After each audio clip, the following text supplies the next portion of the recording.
அனைவருக்கும் வணக்கம். திருஞான சம்பந்த ஜோதிடர்.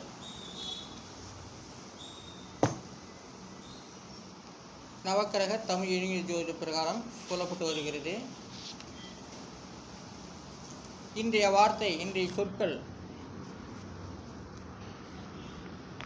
வானம் பூமி. வானம் பூமி என்று இரண்டு வார்த்தைகள் தான். அந்த ரெண்டு வார்த்தைங்கிறது வானம் பூமி என்று சொல்லப்படுகிறது. அதனால் வானம் பூமிக்கு வந்து எண்கணிதம் 3 9 3 7 9 2.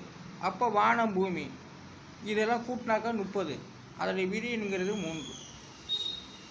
அப்போ வானம் பூமிக்கு விதி எண் 3. அப்போ வானம் வந்து ஒரு ஆணாகவும் பூமி ஒரு பெண்ணாகவும் சொல்லுகிறேன். ஏன் அப்படின்னு கேட்டாக்கா, ஒரு கவிஞர் வந்து எழுதியிருக்காரு, வானத்தை போல மனமுடித்த மன்னவனே அப்படின்னு. அதனால் வானம் ஒரு ஆணாகவே இருக்குது, பூமி ஒரு பெண்ணாக இருக்குது. இன்னொன்று, தன் தாய், அதாவது உலகத்தை விட மிக பெரியது எது அப்படின்னு அசரரை கேட்கும்போது, தர்மரை கேட்கும்போது, என் தாயின் உள்ளம்தான் மிக பெரியது அப்படின்னு சொல்லியிருக்காரு தர்மர். அதுபோல் வானத்தை போல மனமடித்த மன்னவன் அது ஆண், பூமி ஒரு பெண் என்று சொல்லப்படுகிறது. அதாவது வானம் பூமி, அதனுடைய விதி என்கிறது 3. அதனால் பூமி மழை 4 எழுத்துக்கள் 9 2 1 1. அதையெல்லாம் கூட்டினாக்கா 13. அதை விதி என்கிறது 4. பூமி மழை, பூமியில் மழை பெஞ்சாதான் அதுதான் பூமி மழை. பூமிக்கு வரக்கூடிய மழைக்கு பேர் பூமி மழை. வானத்திலேருந்து மழை பெஞ்சாலும் அது பூமியில் தான் வந்து நிற்கிறது. அதான் பூமி மழைன்னு சொல்லியிருக்கேன். அதோடைய விதி என்கிறது 4. ஏரி மழை, பூமியில் எங்கே பெஞ்சாலும் ஏரிக்கு வரணும் தண்ணி. அது வந்து ஏரி மழையினுடைய எண்கணிதம் 8. கழுவு மரம்னா ஏறுறாங்க இல்லையா மேலே பந்தயத்தில், அந்த மரம் தான் கழுவு மரம். அந்த கழுவு மரத்துக்கு எண்கணிதம் 1 8. அதெல்லாம் கூட்டினாக்கா 20. அதோட விதி என்கிறது 2. நிஜம், அதோடைய விதி என்கிறது 1. தேவாங்கு, அதோட விதி என்கிறது 4. தேவாங்கெல்லாம் 4ஆவது நம்பர் கொண்டிருக்கு. அதோடைய கிரகத்தெல்லாம் சொன்னாக்கா ரொம்ப ஆச்சரியப்படுற மாதிரி இருக்கும். அதெல்லாம் சொல்லுவேன். தேவாங்கு. தாவணி பெண், தாவணி கனவுகள்னு சினிமா படமே இருக்குது. அப்போ தாவணி கனவுகள், அந்த தாவணி கனவுகளுக்கு வந்து எண்கணிதம் 5 5 7 1 9 7 1 4. இதெல்லாம் கூட்டாக்க 33. அதோட விதி என்கிறது 6. தாவணி கனவுகள். அந்த தாவணி கனவுகள்ங்கிறது அது தாவணி பெண்ணாக கணக்க தாவணி பெண். அப்போ தாவணி பெண்ணுக்கு வந்து எண்கணிதம் 5 5 7 3 3. இதெல்லாம் கூட்டினாக்க 23. அதோட விதி என்கிறது 5. இருட்டறைக்கு வந்து 5 எழுத்து 2. அதுக்கு அதனுடைய எண்கணிதம் வந்து 2 5 2 5 3. இதெல்லாம் கூட்டினாக்கா 17. அதனுடைய விதி என்கிறது 8. இருட்டறை, நான் அமர்ந்திருக்கிறது கூட ஒரு இருட்டறை தான். அது வெளிச்சம் கொடுக்கறது விதி எண் 1 தான். அதனால் இருட்டறை போலையே நான் குஞ்சிருக்கேன். உங்களுக்கு வந்து வெளிச்சம்லாம் நான் காட்ட கிடையாது. அதனால் வந்து விதி என்கிறது இருட்டறைக்கு வந்து விதி எண் 8. அந்த இருட்டறை அப்படின்னாலே அது வீடு வெளிச்சம் அப்படிங்கிற ஒரு தோட்டத்தில் அதோட வெளிச்சம் நமக்கு வருகிறது. என்னத்தானாலும் இருட்டறைக்கு வந்து இருட்டறை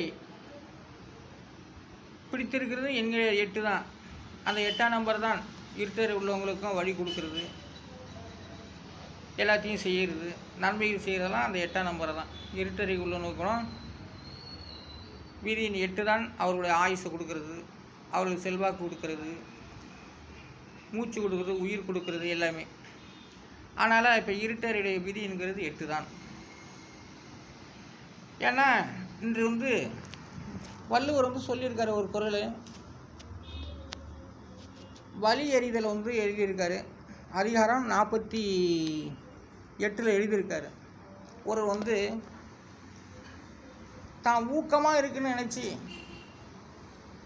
மரத்து மேலே ஏறி ஒரு கிளையை வெட்ட போகிறான், தவறி விழுந்து போகிறான். தவறி விழ கிடையாது, அவனுக்கு வந்து ஒரு நோய், சுகரோ ப்ரெஷரோ இதை இருக்குது. கபடி விளையாட போகிறான், மயக்கம் போட்டு விழுந்துடுறான். கிரிக்கெட் போட்டு விளையாட போகிறாங்க, மயக்கம் போட்டு விழுந்துடுறான். அதுபோல் கொத்தனா வேலைக்கு போகிறவங்களுக்கும் அதுதான், மயக்கம் போட்டு விழுந்துடுறாங்க.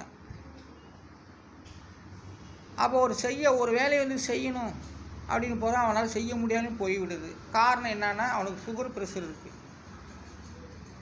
அதுக்கு தான் இன்றைக்கி வந்து உலகத்தில் வந்து சுகர் ப்ரெஷர் முதல் டெஸ்ட்டு செக்கப்.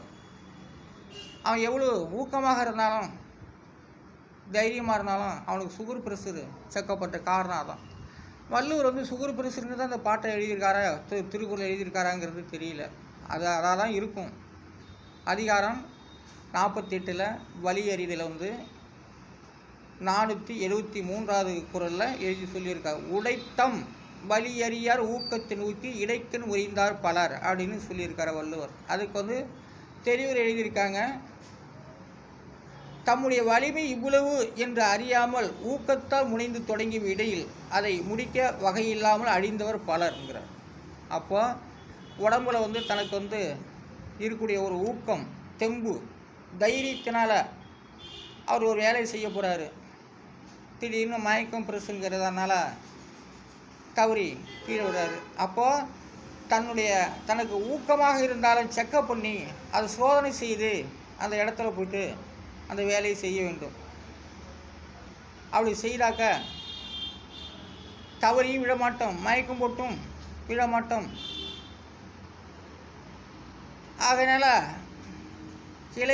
கிளையேறி வெட்ட போனவங்க, மரம் ஏறி கிளையை வெட்ட போனவங்க கூட தவறி விழத்த வாய்ப்பு இல்லை. அதை தன்னுடைய உடம்புடைய ஊக்கத்தை பொறுத்தளவு ஒரு மனிதன் ஒரு வேலையை செய்ய போனான், அவனுடைய உடம்புடைய ஊக்கம் எவ்வளவு இருக்குது அப்படிங்கிறத சோதனை செய்யணும். சோதித்த பிறகு தான் மிகப்பெரிய வேலைக்கெல்லாம் போகணும். அதுதான் இன்றைக்கி வெளிநாடு போகிறாங்கனாக்கா எத்தனையோ செக்கப், சுகரு, ப்ரெஷரு, உடம்புல ஊக்கம் இருக்கா, தைரியம் இருக்கா, தெம்பு இருக்கா, நோய் இருக்கா அப்படிங்கிறதெல்லாம் செக்கப் பண்ணி வெளிநாட்டுக்கெல்லாம் இன்றைக்கி அனுப்பி வைக்கிறாங்க. அதுக்கு தான் வள்ளுவர் வந்து அந்த காலத்திலே வந்து உடைத்தம் வலியறியார் ஊக்கத்தின் ஊக்கி இடைக்கன் முறிந்தார் பலர் அப்படின்னு எழுதியிருக்கிறார். வள்ளுவர் வந்து அந்த காலத்தில் வந்து மருத்துவரோடையே கலந்து கற்றுருக்காரா, இல்லை வள்ளுவரே வந்து வைத்தியம் செய்தாரா, இல்லை வள்ளுவரே எல்லா நோய்களையும் கண்டறிந்திருக்காரா அப்படிங்கிறதான் ஒரு ஆய்வு. ஆனாலும் வந்து தன்னுடைய உடம்புல உள்ள ஊக்கமாக இருக்குன்ட்டு ஓடவும் கூடாது. ஏன் இந்த 2 கிலோமீட்டர் போகிறோம், நம்ம உடம்புல எவ்வளோ ஊக்கம் இருக்குது அப்படிங்கிறது தெரிஞ்சுக்கணும். தெரிஞ்சுக்கிறதுக்கு தான் இன்றைக்கி சுகர் ப்ரெஷர் நம்ம வந்து செக்கப் பண்ணிக்கிறோம், சோதனை செஞ்சுக்கிறோம். வெளிநாடு போனாலும் செக்கப்பு, உள்நாட்டில் இருந்தாலும் செக்கப்பு. அதனால் வந்து ஒரு வேலை செய்யணும்னாக்கா நம்ம உடம்புல வந்து எவ்வளோ ஊக்கத்தின் வலிமை இருக்குங்கிறத தெரியறதுக்கு தான் வள்ளுவர் வந்து அந்த குறளை வந்து எழுதியிருக்கா. வலியறிதல் 473வது பாட குறள். உடைத்தம் வலியறியா ஊக்கத்தின் ஊக்கி இடைக்கன் உரிந்தார் பலர் அப்படின்னு வள்ளுவர் வந்து கூறியிருக்கார். அதான் தம்முடைய வலிமை இவ்வளவு என்று அறியாமல் ஊக்கத்தால் முனைந்து தொடங்கி இடையில் அதை முடிக்கும் வகையில்லாமல் அழிந்தவர் நிறையா பேருங்கிறார். வள்ளுவர் எவ்வளோ சிறப்பாக எழுதியிருக்கார். இது சுகர் ப்ரெஷர் தான் அவர் எழுதியிருக்காராங்கிறது தெரியல. அதை தான் இந்த குறளுக்கு அதுதான் நம்ம உடம்புல எவ்வளோ ஊக்கம் இருக்குது, எவ்வளோ சத்து குறைஞ்சிருக்கு, அதையெல்லாம் செக்கப் பண்ணி தான் எந்த வேலையும் செய்ய போகணும். அறிவுக்கு அதுதான் சொல்லப்பட்டு உள்ளார். தனக்கு எவ்வளோ நேரம் நம்ம பேசுவோம், நம்ம எவ்வளோ நேரம் அமைதியாக இருப்போம் அப்படிங்கிறதெல்லாம் பேசினா சிலர்களுக்கு வந்து மயக்கம் தரும். அதெல்லாம் அது அறிவிக்கும் பொருந்தும். எவ்வளோ நேரம் நம்ம பேசினா நம்ம உடம்பு தாக்கப்படும் அப்படிங்கிறது சிலருக்கு தெரியும். இதெல்லாம் தெரிஞ்சு செய்கிறது தான் அதான் சோதனைங்கிறது. ஆகையினால வள்ளுவர் வந்து நல்ல அழகாக அந்த குறளை எழுதியிருக்கிறாரு. எந்த ஒரு நோய்க்கும் எதுக்குமே ஒரு சோதனை. இன்றைக்கி ஆசிரியர்னாலும் அவங்களுடைய தைரியம், அவன் நடந்துனாலும் பார்க்கணும். 1 கிலோமீட்டர் நமக்கு விட்டு ஊக்கம் இருக்கா, அசந்து போகிறோமா, 1 கிலோமீட்டருக்குள்ளே மேலே தாண்டினா நல்லா அசராமல் போகிறாங்க நடக்கிறோமா, இல்லை 1 கிலோமீட்டருக்குள்ளே நடந்து அசந்து போகிறோமா அப்படிங்கிறதெல்லாம் நடந்து முதல்ல பார்க்கணும். அப்படி 1 கிலோமீட்டருக்குள்ளே உடம்பு நல்லா அயராமல் இருந்து விட்டால் கண்டிப்பாக எந்த வேலையும் செய்ய போகலாம்.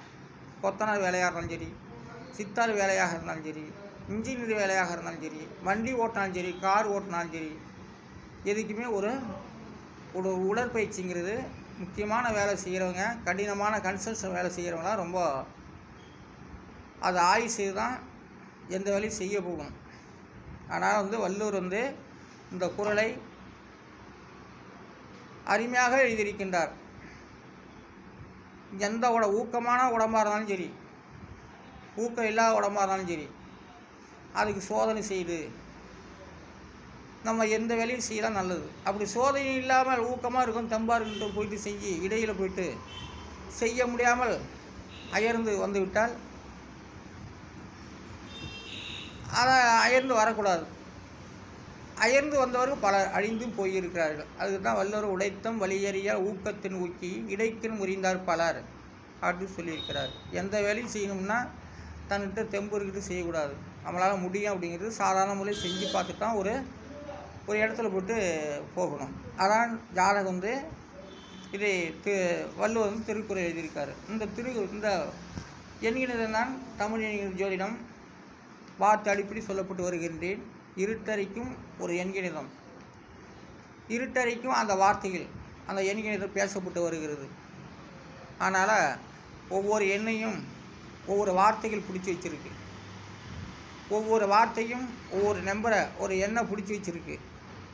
அந்த எண்ணின் பிரகாரம் தான் மனிதனுக்கு வாழ்வு மலர்கிறது, தோல்வியடைகிறது.